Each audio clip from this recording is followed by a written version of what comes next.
Hi hello నమస్తే మన తెలుగింటి కుంభకములకి స్వాగతం. ఈరోజు నేను వంకాయ ఫ్రై చేస్తున్నాను. అది వంకాయ ఫ్రైతో మీ ముందుకు వస్తున్నాను. అయితే ఈ వంకాయలు నేను ఆర్గానిక్గా తీసుకున్నవి. అంటే నేను ఈ మధ్య ఒక 1 డే బ్యాక్ కరీంనగర్ పక్కన కాసింపేట అని ఉన్నదండి. అక్కడ ఒక అమ్మవారి మానసాదేవి టెంపుల్ ఉన్నది. ఆ టెంపుల్కి వెళ్ళాను.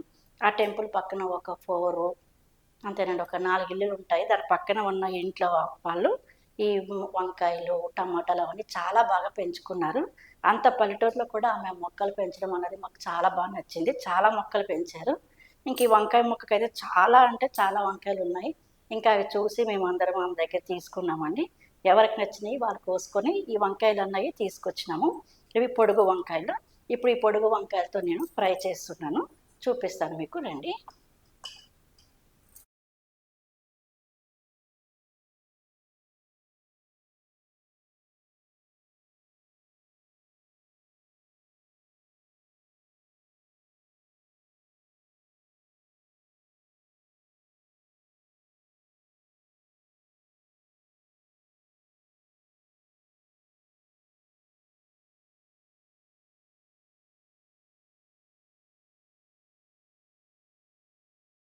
ఫస్ట్ అయితే ఈ పొడుగు వంకాయలు నేను ముక్కల కింద కోసేసుకుంటున్నాను.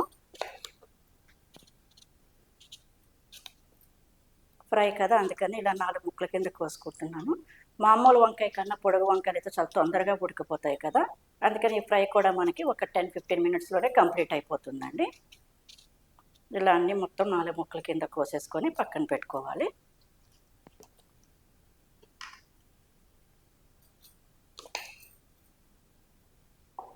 ఇలా మొత్తం వంకాయలన్నీ ముక్కల కింద కోసేసుకున్నాక ఈ ఫ్రై చేసుకోవడానికి మనము బాండి పెట్టుకొని స్టవ్ మీద ఆయిల్ వేడి చేసుకుంటాము. ఈ ఆయిల్ వేడెక్కే లోపల మనము ఈ వంకాయ ముక్కలు అన్నవి కలుపుకుందాము. దీనికి ఒక బౌల్ తీసుకొని ఈ వంకాయ ముక్కలన్నీ ఈ బౌల్లోకి వేసేసుకుందాము.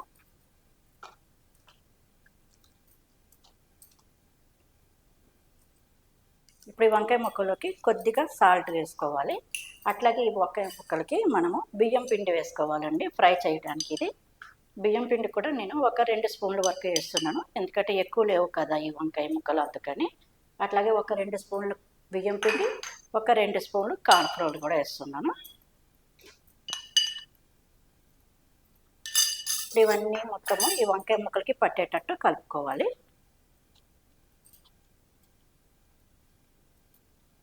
ఇప్పుడు ఆయిల్ కూడా హీట్ ఎక్కింది. ఇప్పుడు మనం సిమ్లో పెట్టుకొని ఈ వంకాయ ముక్కలు అన్నవి ఈ ఆయిల్లో మనం వేయించుకోవాలి.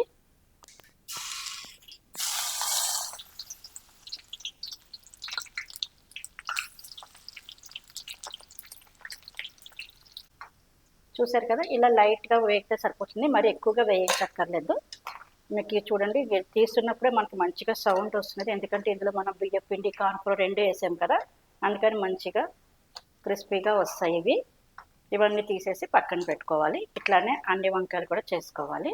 ఈ వంకాయలు కూడా ఎక్కువసేపు ఏం వేగవండి, చాలా తొందరగా అయిపోతుంది ఇది, అందుకని ఎక్కువసేపు వేయించకుండా ఈ నూనెలో వేస్తే 2 నిమిషాలకే తీసేస్తూ ఉండండి. ఇలాగే మొత్తం అన్ని వంకాయలు వేయించుకోవాలి.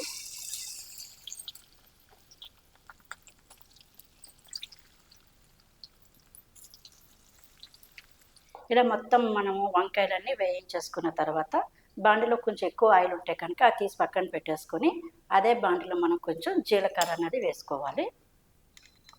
పోపు కోసం అన్నది జీలకర్ర వేసుకున్నాక దాంట్లోకి మనము వెల్లుల్లి చిన్న చిన్న ముక్కల కింద కోసుకొని వెల్లుల్లి వేసుకోవాలి. అలాగే కొద్దిగా అల్లం కూడా ముక్కల కింద కోసుకొని వేసుకోవాలి, చిన్న చిన్న ముక్కల కింద. ఇవన్నీ మంచిగా ఆయిల్లో వేయించుకోవాలండి.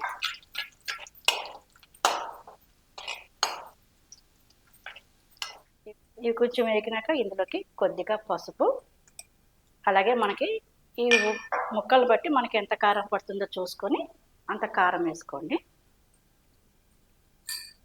అట్లనే ఇంకా కొద్దిగా ఉప్పు కూడా వేసుకోవాలి. ఇంతకుముందు మనం ఉప్పు వేసినాం కదా, అందుకని కొంచెం తక్కువ వేసుకోండి, లేకపోతే మళ్ళీ ఎక్కువైపోతుంది ఉప్పు అన్నది.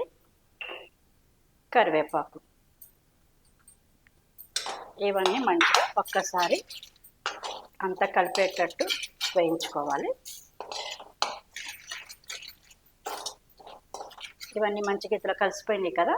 ఇప్పుడు మనం ఇందులోకి మనం వేయించి పెట్టుకున్న ఈ వంకాయ ముక్కలు అన్నవి వేసేసుకోవాలి. ఇప్పుడు ఈ వంకాయ ముక్కలకి ఈ కారం అంతా మొత్తం పట్టేటట్టు కలుపుకోవాలండి.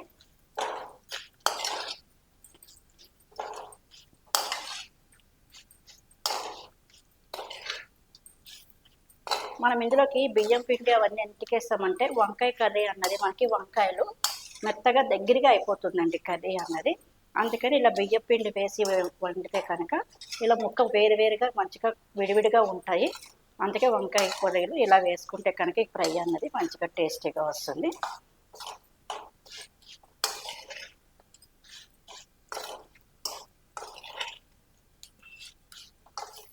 ఇప్పుడు ఇవన్నీ ఇట్లా మంచిగా పట్టినాయి కదా. ఇప్పుడు లాస్ట్లో మనం దీంట్లోకి కొద్దిగా నువ్వుల పౌడర్ వేసుకోవాలండి. ఇది మనం నువ్వులు వేయించి పెట్టుకున్న పౌడరు. నువ్వుల పౌడర్ వేస్తే కనుక టేస్ట్ అనేది చాలా బాగా వస్తుంది.